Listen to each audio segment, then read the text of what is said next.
దేవుని నామానికి స్తోత్రం కలుగును గాక. మహాదేవుడును మన రక్షకుడైన యేసుక్రీస్తు ప్రభుల వారి ప్రశస్తమైన అద్భుతమైన ఘనమైన నామంలో క్రీస్తునందున్నటువంటి మా ప్రియులందరికీ కూడా ప్రత్యేకమైన శుభాభివందనాలు తెలియపరుస్తున్నాం.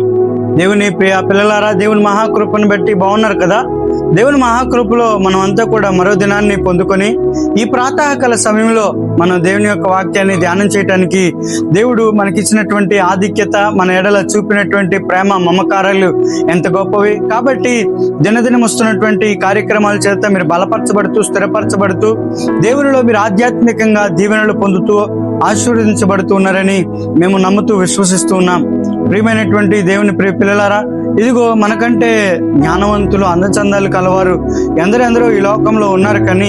కానీ ఈ ఉదయకాల సమయంలో దేవుని యొక్క వాక్యాన్ని వింటూ దేవుని యొక్క వాక్యం చేత మనల్ని మన కుటుంబాలను బలపరచుకోవటం దేవుడు మనకి ఎంత గొప్ప ఆధిక్యతనిచ్చాడో ఎప్పుడైనా ఒకసారి ఆలోచన చేశారా?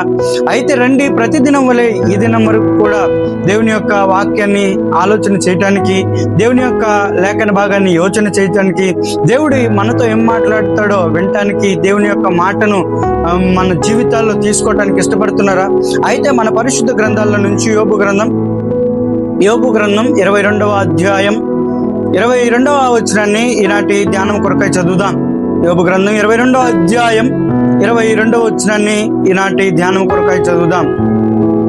నా నోటి ఉపదేశములను అవలంబించుము, నా మాటలను నీ హృదయములో పెట్టుకొనుము. దేవుడి పరిశుద్ధ లేఖన భాగాల్ని మనందరి విడికిడిలో దీవెనకరముగాను ఆశీర్వాదకరముగాను ఫలభరితముగా మార్చి మనందరి కొరకు ఈ దినమంతటి కొరకు మనందరితో మాట్లాడి పరిశుద్ధాత్మ దేవుడు మనలందరినీ దైవాత్మ ప్రేరితులుగా చేసి ఈ దినం కొరకై మనల్ని పురుకొల్పి సిద్ధపరచును గాక. ఆమెన్. క్రీస్తునందు ప్రియమైనటువంటి దేవుని ప్రియ పిల్లలారా, చూడండి, స్క్రీన్ మీద రెఫరెన్స్ వస్తుంది మీకు. నా ఉపదేశమును మీరు అవలంబించుము, నా మాటలను నీ హృదయంలో పెట్టుకును.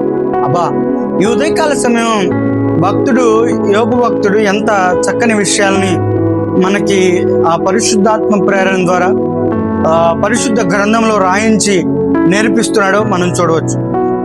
దేవుడు ఏమంటున్నాడంటే, నా నోటి ఉపదేశమును అవలంబించుము, నా ఉపదేశాన్ని అవలంబించు, నా వాక్యాన్ని గైకొను, నా మాటలను నీ హృదయంలో పెట్టుకో. ప్రియమైనటువంటి దేవుని బిడ్డలారా, ఎప్పుడైతే ఒక వ్యక్తి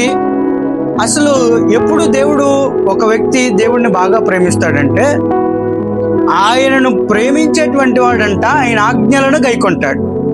దేవునికి మహిమ కలుగును గాక. ఆయనను ప్రేమించేటువంటి వాడు ఆయన ఆజ్ఞలను గైకొంటాడు. కాబట్టి ఆయన ఆజ్ఞలను గైకొనేవాడు ఆయన్ని ప్రేమిస్తాడు, ఆయన మాటను వింటాడు.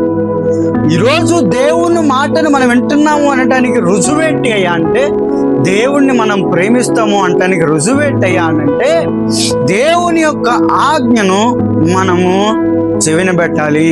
అందుకని కీర్తనాకారుడు అంటాడు, నా ఆజ్ఞలన్నింటినీ నీవు లక్ష్యం చేయనప్పుడు నీకెంత మాత్రము అవమానం కలగనేరదు, నా ప్రవర్తన స్థిరపడి ఉండనే ఎంత మేలు అని అంటాడు. ప్రియమైనటువంటి దేవుని బిడ్డలారా, యోబు గారు కూడా ఈ మాట రాయటానికి గల కారణం ఏంటంటే, నువ్వు దేవుని వైపు చూస్తూ, దేవుని వైపు నీ అడుగులను వేస్తూ, దేవుని వైపు నీ అడుగులను కొనసాగిస్తూ ఏం చేయాలంట? ఆయన ఉపదేశ క్రమాన్ని వినాలి. ఇదిగో, అపోస్తుల ఉపదేశ క్రమం వినాలి, దేవుని యొక్క వాక్యాన్ని వినాలి, దేవుని యొక్క వాక్యాన్ని రుచి చూసి తెలుసుకోవాలి. ఎప్పుడైతే దేవుని మాటను మన హృదయంలో పెట్టుకుంటామో, ఎప్పుడైతే దేవుని వాక్యము ప్రకారం జీవిస్తామో, అప్పుడు ఖచ్చితంగా దేవుడు మన జీవితాల్లో అద్భుతాలు ఆశ్చర్యకార్యాలు చేయడానికి సిద్ధంగా ఉంటాడు. అందుకని కింద ఏమన్నాడంటే, ఇదిగో, సర్వశక్తిని వైపు నీవు తిరిగిన ఎడల, నీవు నీ దుర్మార్గతను తొలగించిన ఎడల నీ గృహములోకి అభివృద్ధి వచ్చును. అబ్బో, ఇదిగో చూడండి, అసలు ఎవడండి దేవుని వైపు ఎవరు తిరుగుతారు? సర్వశక్తిని వైపు ఎవరు తిరుగుతాడు? ఎవడు వారి యొక్క దుర్మార్గతను వారి యొక్క గుడారాల్లో నుంచి పాడదలుకుంటారు. గుడారము అనగా గృహము, ఇల్లు, ఇవన్నీ కూడా అర్థాలు వస్తాయి. కాబట్టి ప్రియమైనటువంటి ప్రియులరా, మీ గుడారములలో నుంచి దుర్మార్గతను తొలగించిన ఎప్పుడు దుర్మార్గతను తొలగించుకుంటా? దుర్మార్గత అంటే దేవునికి ఏది మన జీవితాల్లో నచ్చట్లేదు లేదో సార్, రోజు మేము వాగ్దానాలు వింటున్నాం అయ్య గారు, రోజు సత్య సందేశాలు వింటున్నాం అయ్య గారు, రోజు ఉపదేశ క్రమం వింటున్నాం అయ్య గారు, అయినా కానీ మా కుటుంబంలో వాగ్దానం నెరవేరట్లేదండి. ఎందుకు నెరవేరట్లేదు? మన కుటుంబాల్లో దేవునికి నచ్చింది ఏదో దుర్మార్గత అనేది ఉంది. ఎప్పుడైతే ఆ దుర్మార్గతను మనం తొలగించుకుంటామో దేవుడు అంటున్నాడు, నీ కుటుంబంలో దుర్మార్గతను నీవు తొలగించుకొని ఎడల మన కుటుంబాల్లో ఎవరు నివాసం చేస్తారంట? దేవుడు నివాసం చేస్తాడంట, క్షేమాభివృద్ధిని కలగజేస్తాడంట. అసలు ఇవన్నీ నెరవేరాలంటే ఏం చేయాలండి? ఆయన ఉపదేశాన్ని వినాలండి, ఆయన మాటలను హృదయంలో పెట్టుకోవాలి. మనం దేవుని యొక్క మాట వింటాం, ఇదిగో ప్రతిదినం వస్తున్నటువంటి ఇదిగో దేవుడు నాతో మాట్లాడాలే అనుకుంటాం, కానీ కొద్ది నిమిషాలకు ఈరోజు దేవుడు మనతో ఏం మాట్లాడాడో కూడా వాక్యపు యొక్క క్రమాన్ని మర్చిపోతాం. దేవుడు మనతో ఏం మాట్లాడాడో మర్చిపోతాం. దేవుడు మనతో ఏమి వాగ్దానం చేశాడో కూడా మర్చిపోతాము. మర్చిపోయినప్పుడు మనం మన గృహాల్లో దుర్మార్గతని ఎలా తొలగించుకోగలం? ఆయన అంటున్నాడు, అసలు ఒకడు దుర్మార్గతను తొలగించుకోవాలంటే ఫస్ట్ ఆయన ఉపదేశ క్రమాన్ని పట్టుకోవాలి.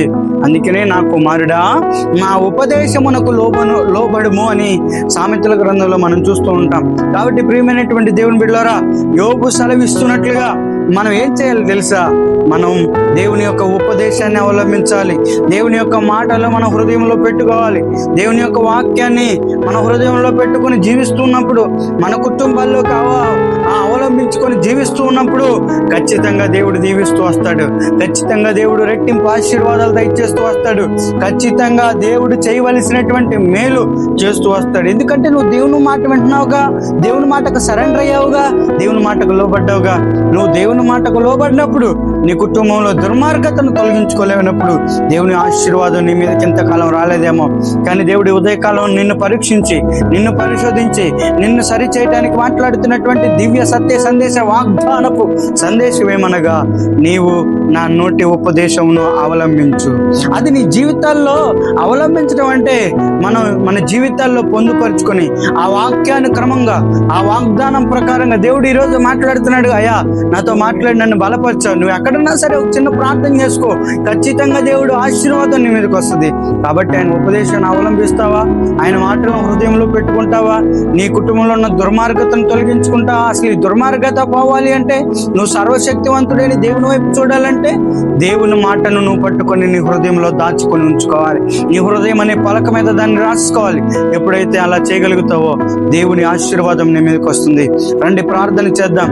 మా మిక్కిలి పరిశుద్ధుడా, సర్వాధికారి నీకు స్తోత్రాలయ్యా.